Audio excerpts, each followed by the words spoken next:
There's one game on a lot of people's minds lately. It's Crimson Desert. Feels like I'm playing Assassin's Creed Valhalla meets The Witcher with a heavy dose of Skyrim, and I'm still loving the game. Sure, there's problems with the game in my opinion too, having a weird audio bug here or there where the audio just sounds crunchy and weird. I do kind of wish the skill tree had more to do in it. I wish there was an easier way of quantifying exactly what level I am at technically, in order to get better and gauge my success in whichever region that I'm currently in and all that, but I am still, 93 hours into this game so far. I haven't even reached the Crimson Desert yet myself. I'm in Demensis currently. The game is just, massive to say the least, but if you're a Western developer, Crimson Desert kind of needs to be destroyed, or at least dismantled, take it down a notch even, because the game is just, it's doing too well, and that's a problem. The game has sold about 4 million units so far, as you can see here, and that's crazy good for a game like this, especially in the era that we are living in. And I know it's good because my editor, who's editing this video, is obsessed with Crimson Desert himself. That guy just wants to keep playing it. He's gonna see this, obviously, and he knows I'm right. And that's awesome, by the way, too. But like I said, the game is good, probably too good. And that's not good if you're other games, because this brings me to the core of this video topic, which is one of the people who worked on Baldur's Gate 3 of all things. So the person in question is this guy on Twitter here, Michael Dowse, who's the publishing director for Baldur's Gate 3 and Divinity. Now, no shade to this guy, not trying to attack him at all, okay? But his comments did bring up an interesting conversation that needs to be had, hence why we're all here now. So this comes from PC Gamer, where, as you can see here, Michael believes that Crimson Desert is a cynical amalgamation of borrowed mechanics. What this means is that Crimson Desert is essentially a melting pot of various ideas, that no one single concept in this game is technically unique to Crimson Desert alone. You're going to see a lot of people say that the game is just a ripoff of Zelda Breath of the Wild or Tears of the Kingdom, even with the floating abyss islands and all of that too. And while sure,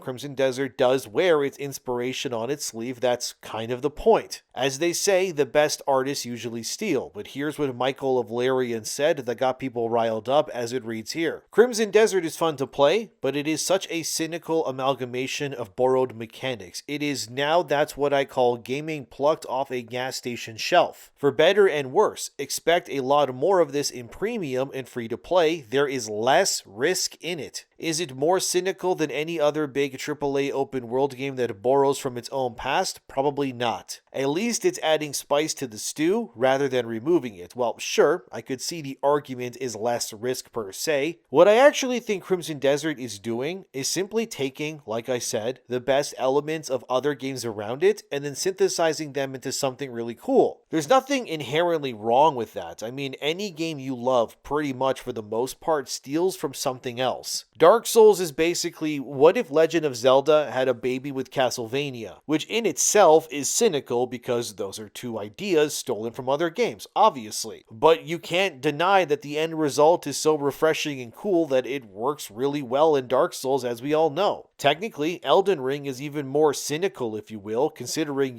it's open world. That's a trend, which it obviously did not invent either. This would mean that Elden Ring on paper is just Zelda, Castlevania, Breath of the Witcher 3 Souls, but now in a bigger open space, yet arguably speaking, that's why it's so great to play. And that is the case, even with a game like a Baldur's Gate 3, which yes, this Michael guy published, obviously. It is ironic to hear that Crimson Desert is a cynical combination when Baldur's Gate 3 is, not exactly original either, for being honest. The entire design structure of Baldur's Gate 3 is by definition just as cynical as any other game around it. BG3 is a CRPG, which Larian did not invent, of course. Not only that, but it's based on a big IP with D&D, which they also didn't make in the first place either. It has RPG elements, also not something that Larian did, and uses BioWare-esque Dragon Age Origins meets Mass Effect character interaction ideas too, with multiple branching paths and things to say, which is more so tied to games like a Morrowind and Oblivion, Skyrim, hell, even Ultima can be thrown in there too as an obvious inspiration as well. This doesn't mean that Baldur's Gate 3's entire design philosophy is bad bad or anything? Of course not. It's a great game. Like I said, I'm not grilling this Michael guy at all, because I think he brings up an interesting conversation to be had here. That being said, everything is to some degree inspired by something else. Baldur's Gate 3 would not exist as it did if BioWare didn't do what they did with Baldur's Gate before it more than 2 decades earlier. Even when it comes to the combat design of Baldur's Gate, I mean, that has ties to strategy RPGs as well. Moving your units on a map, yeah, okay, it's not grid-based per se, but it still applies in a similar fashion, right? There's nothing technically wrong from a single gameplay element that Baldur's Gate 3 created themselves either. That being said, the so-called cynical amalgamation of systems that Baldur's Gate 3 is comprised of,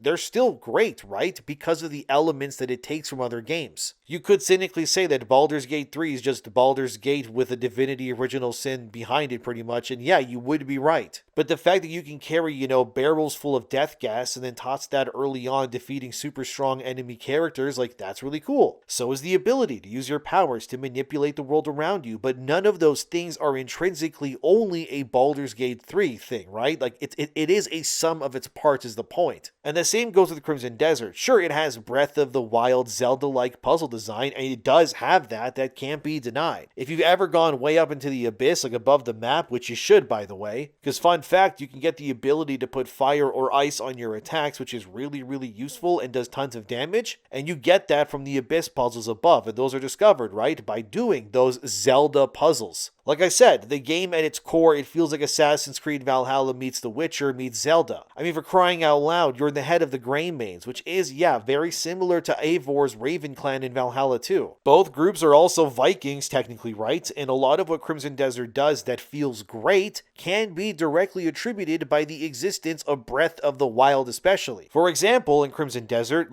temperature matters, right? I'm sure you've gone into a colder region of that game, and you saw your screen get iced over, your stamina regenerates slower as well, but if you say, skin a bear, right? You can immediately then get a bear cloak, which when you put that on, it'll just definitely revert your stamina regen and temperature back to normal levels, because bear fur is really warm. Go figure, right? You may have also noticed, in Zelda, that having fire near you in the cold helps ward off the temperature too. Just having a torch out beside you is more than enough to keep you warm due to the source of heat, which makes sense, and yeah, Crimson Desert does that as well. There's even puzzles where you need to crack open ice to drain water to move blocks around to solve a puzzle. There's another one in Crimson Desert where there's these wind turbines and a flooded pond, and you need to use your spirit regen stance, that's L3 R3 on PS5, then spin the right stick while you're in that mode to then make Cliff control the wind and then blow air continuously to spin the wind like the wind turbines to then drain the lake of water that way too. That's really cool. It's probably not unique to Crimson Desert to do that, but who cares? It's still fun. There's even parts in the abyss where the same method can be applied, like the wind thing, to push a platform that you're standing on from one abyss puzzle to the next. Or how in the abyss there's a giant wind turbine that can propel you upwards and even forwards, really, really fast. It's awesome. And if you stay right on those wind turbines while gliding, you lose 0 stamina. You actually gain stamina by just being on it. Obviously, because the wind is so strong, you don't need to exert any force to glide yourself because it's obviously doing it for you. All really cool ideas, right? Sort of like how you can burn grass and leaves to reveal doors and stuff by using fire and light. You do that really early on in the main quest too. Yeah, all of this and more is technically from Zelda Breath of the Wild, 100%, can't be denied. Which, don't get me wrong, that's still amazing, but it is from that game. Even the boss battles as well, they do feel somewhat like Dark Souls, right? Maybe not as hard, mind you, but they do feel that way. It doesn't make them less cool because they do that, but it is what it is. Now, does this mean that Crimson Desert is unoriginal? Not really, because every game pulls from somewhere else. And personally, I think there's nothing wrong with that, because the combination of various ideas is what keeps games as a medium alive, right?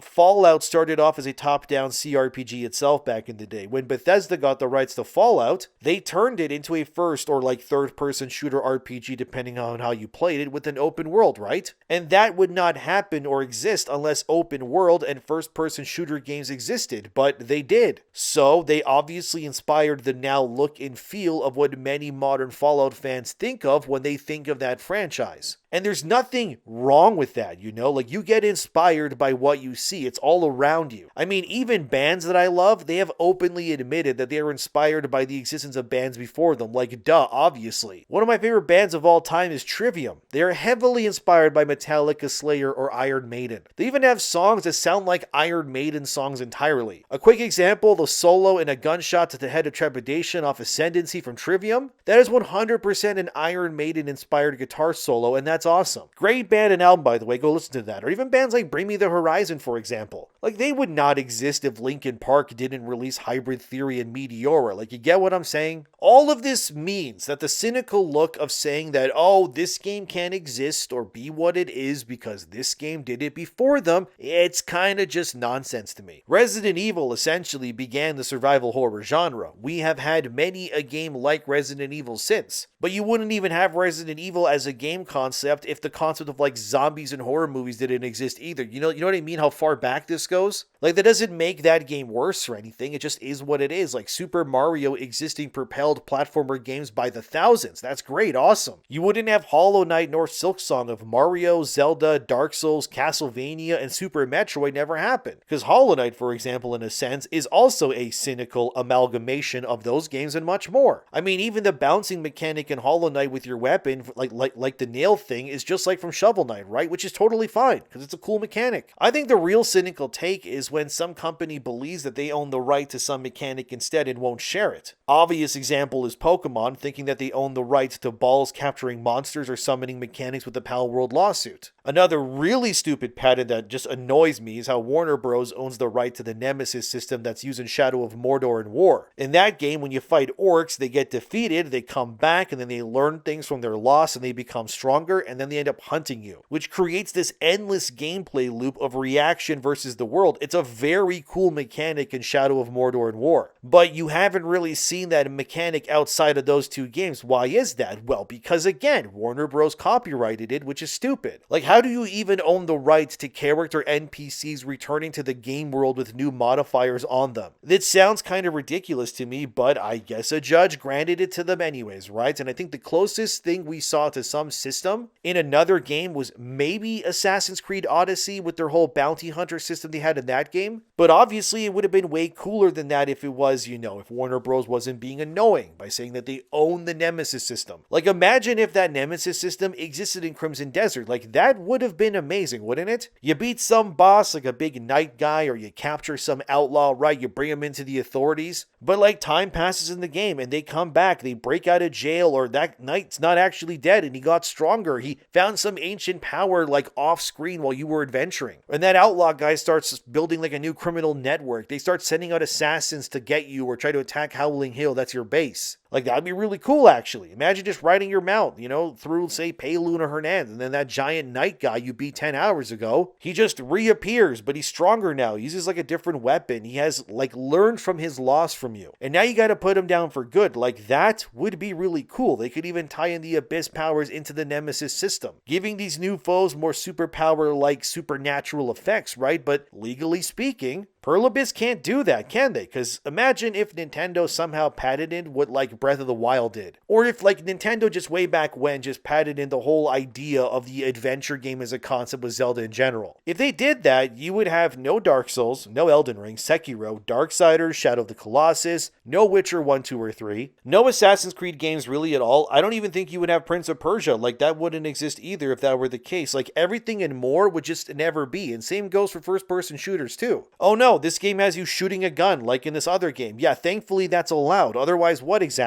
Because id Software made Doom, now Metro 2033 can't exist, or games like Halo would never, like, even be what it is now. Like, you see what I mean? Is that really a world that we want? I know I don't. I like having that variety. I think what Crimson Desert represents to me is that it's not cynical. Well, not fully anyways. But what Crimson Desert represents is the melting pot of ideas of what makes video games fun, if that makes sense. Especially since, if you didn't know this by the way, it's made by an MMO team. I mean, the game was an MMO first, but now it isn't, of course. But the entire design of Crimson Desert, yeah, it owes its existence to so many games, it's just too many to count. But that's probably why people love it so much, right? Because it does remind you of all these games that you do like. Although when that Larian guy said that he believes the existence of Crimson Desert means that you'll see more games like it, I mean, I see that as a win. Because when you see what it's doing, you can't be surprised that people want in on that too, right? As IGN said here, for example, Crimson Desert has made over $200 million already. 75 million of that is from the PS5 version alone. The actual development cost of Crimson Desert put it somewhere around 133 million USD according to IGN, which, if that's true, that means that Crimson had about 1/3 of the budget of Marvel Spider-Man 2 from Insomniac, if you can believe it. Yet they made a game that massive in size with tons of systems and things to do in it, right? A true bang for a buck kind of game. Like, if you're the sort of person who equates $1 per hour, yeah, this is going to be worth it then. As IGN said there, as you can see, the CEO of Pearl Abyss confirms the game is already getting close to 5 million units sold. Not bad for a game that is a cynical melting pot of ideas that game reviewers didn't like very much. And I mean, it has to be working, since as Game Rants admits here, Crimson Desert is now higher ranked by users on Metacritic than even Pocopia, which, yeah, that's cool to see too. The game currently, as you can see here, an 8.8 out of 10 from user reviews on Metacritic. Personally, the user score matters more in the end anyways, since it is decided by people and not, well, journalists. But this massive turnaround is not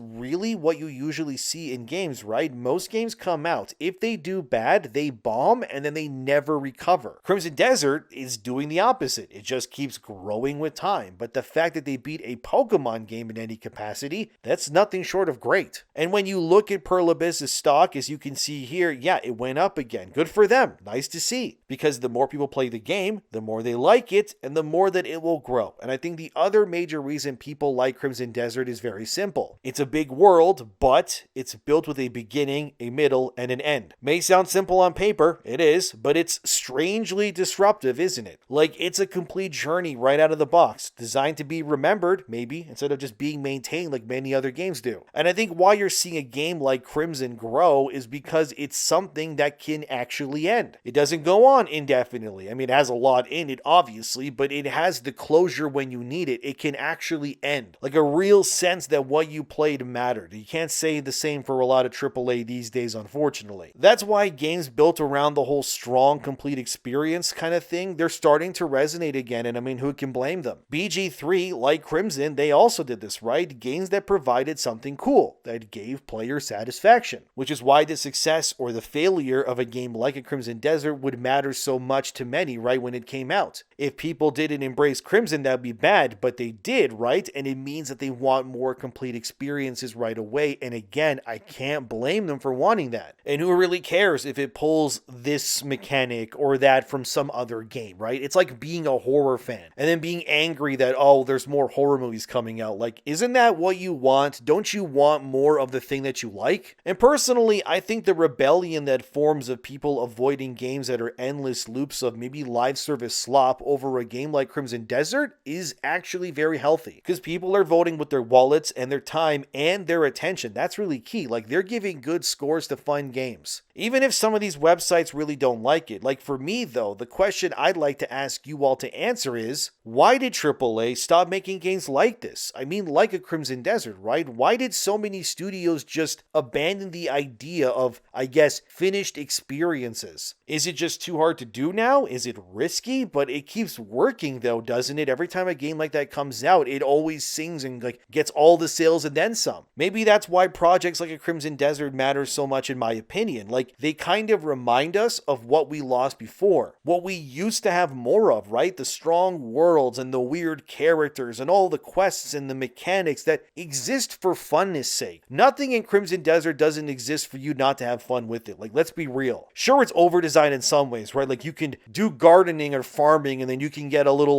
water sprayer machine from this one quest and then use that to water your plants. Is it really necessary? Maybe not, but some people like doing that. That's totally fine. I never think more in a game is a bad idea. I think it's only when there's less, if that makes sense. More mechanics are totally fine, but the thing that Crimson Desert does really well with all the like added mechanics that it has is that not all of it is really needed to actually beat the game. They're just there if you want to, right? Like you can have like little animals and stuff and get items from them over time in your camp too. You don't have to do that at all if you don't want to. Like you can if you want to. You can go find goats and stuff, bring them back and breed them, whatever you want to do. But you don't have to do that, right? That's the point. You don't have to do anything in the game that you don't want to. And I kind of like that. I think the thing I like more than anything about Crimson Desert, even like a Baldur's Gate 3 and a Skyrim and all those kinds of games and more, is player choice, right? Give me the option to do what I want to do. And if you force me to do things I don't want to do, that's where we're going to have a problem. Maybe the existence of the Crimson Desert will create tension, and maybe instead of calling it cynical or I guess unoriginal, the people who make games should then ask themselves, why do people like this so much instead, right? Maybe, and I could be wrong, but what if players just want meaningful journeys instead of over like anything else these days? Maybe that possibility is far more threatening than it appears, I guess after years of chasing the live service thing, where that cycle is clearly broken and the people who make those decisions are going to see that and go, oh man, now we're going to have to adapt to the new times even. I don't really care personally if a game has recycled mechanics or feels cynical in some way. After all, I play a lot of Souls-like games and you don't see me complaining about it. But as long as I'm having fun, that's the point. And it's worth playing. That's what really matters to me in the end. And maybe we need something like Crimson Desert right now, if for any other reason than because it just takes one game to really remind the industry of how they lost their way. So is it cynical? No, not at all. I'm not expecting every game now to be the size and scope of Crimson, but all I can hope for is that games in the future stop talking down to their users and just offer journeys that are worth taking again. And if that bothers you, well, maybe you're the cynical one, you know? But what do you think? Let me know in the comments. Subscribe if you'd like to. Thanks for watching, and I'll see you guys in the next one.